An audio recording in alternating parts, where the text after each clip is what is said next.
evening, every pony. Tonight, I will be reviewing Bloom and Gloom. That's right, the third CMC Best Princess episode. Bloom and Gloom. Bloom and Gloom? Seriously, we're gonna do this every time I say that? Ugh, not this joke.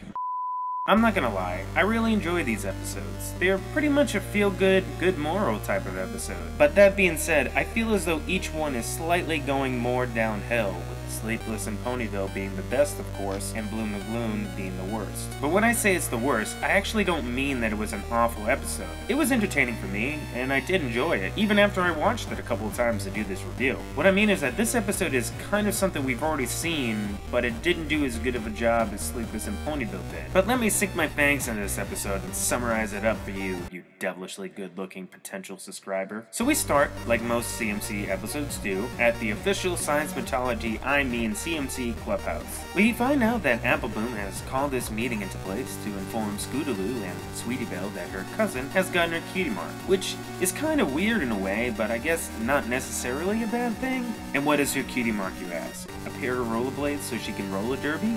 An apple seed? Let's see what we got. She says it's a pair of scissors.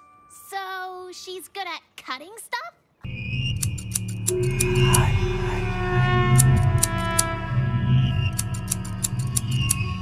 Haha! Grim Dark Fanfic Challenge accepted! So Applebloom begins to have serious doubts about getting her cutie mark that she honestly never considered before this moment. Sweetiebelle tries her best to comfort her, but kinda comes off depressing if you ask me. Your parents had apple cutie marks. Your grandparents had apple cutie marks. Your great-grandparents had apple cutie marks. Your great-great-grandparents had apple cutie marks. And in no way, shape, or form is this terribly depressing that your fate is more or less sealed to work on an apple farm for the rest of your life. See? I'm good with kids! So Applebloom is pretty stressed out about all these problems she never considered about getting her cutie mark. Applejack, being the best big sis that she is, tries her best to comfort and console Applebloom, and even sings her a sweet little lullaby. Hush now, little sister, you're loved by all you know. You'll never lose their friendship, no matter where you go. There ain't no call to worry, so don't you cry or fret. A cutie mark won't change you, no matter what you get. Aww. We think that Applebloom simply goes to bed and awakes the next morning, but in reality, she just got incepted. Wait, what? Nah, I'm sorry, that's the wrong horn. Let me try this again.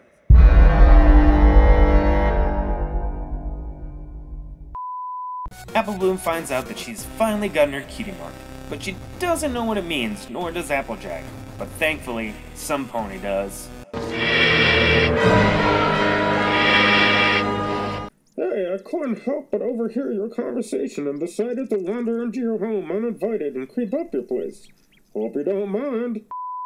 So, Applebloom finds out that her special talent is being an exterminator, mainly dealing with Twitter mites? The old exterminator gives her a brief training and hands her an extermination kit.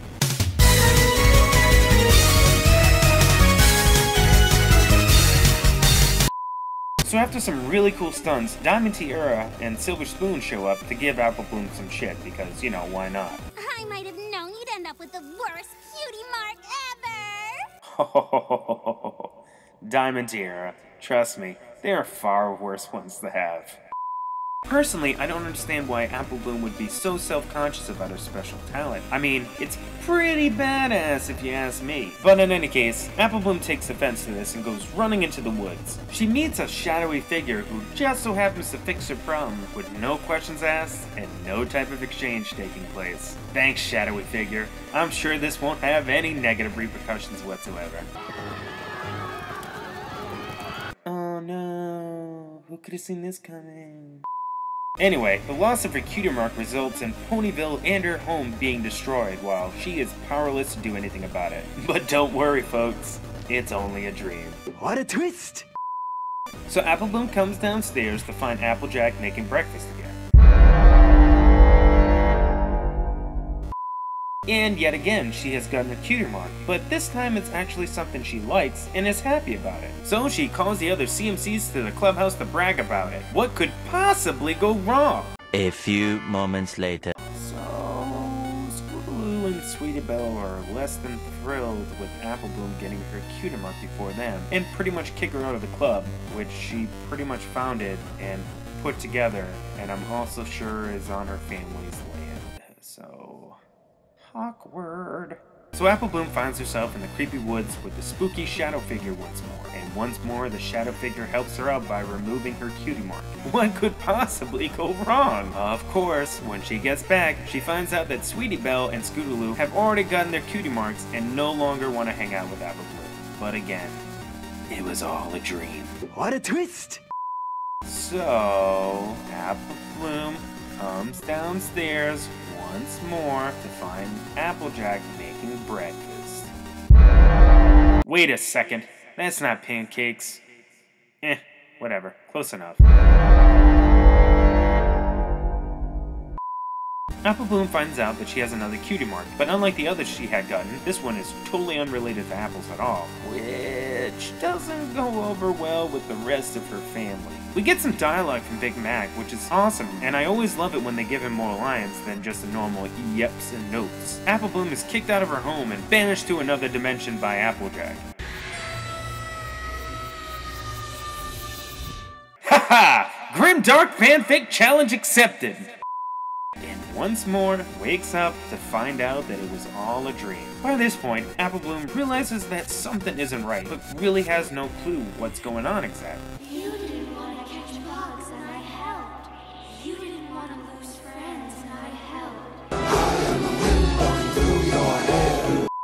Finally, Best Princess shows up and reveals to Applebloom that she is actually making herself go through this all along. Princess Luna proceeds to show Applebloom that she isn't alone about worrying about her cutie mark, and we get to see what's going on in Scootaloo's stream.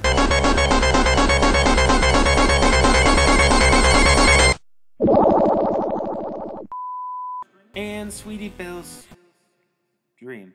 And I don't want the world to see me, 'cause I don't think that they'd understand. When everything's meant to be broken, I just want you to know. Okay, that's enough of that. Thanks, Thunderstruck. No problem. So this more or less brings us to the close of the episode. The CMC summarized what they had learned was how their cutie marks are just an example of who they are and accepting it. Overall, I felt as though this episode was decent. Wouldn't say it was the best we've had this season, but at the same time, it was nothing terrible. It's got a good message to it that little kids can understand, and it's kind of an important one to learn. Anyway, I recommend checking it out if you want to. It's a nice little filler episode. Hey, if you like this video, be sure to subscribe, like it if you haven't yet, and follow me on Twitter for jokes and updates. Hey, Thunderstruck. Yeah? Big finish. And I don't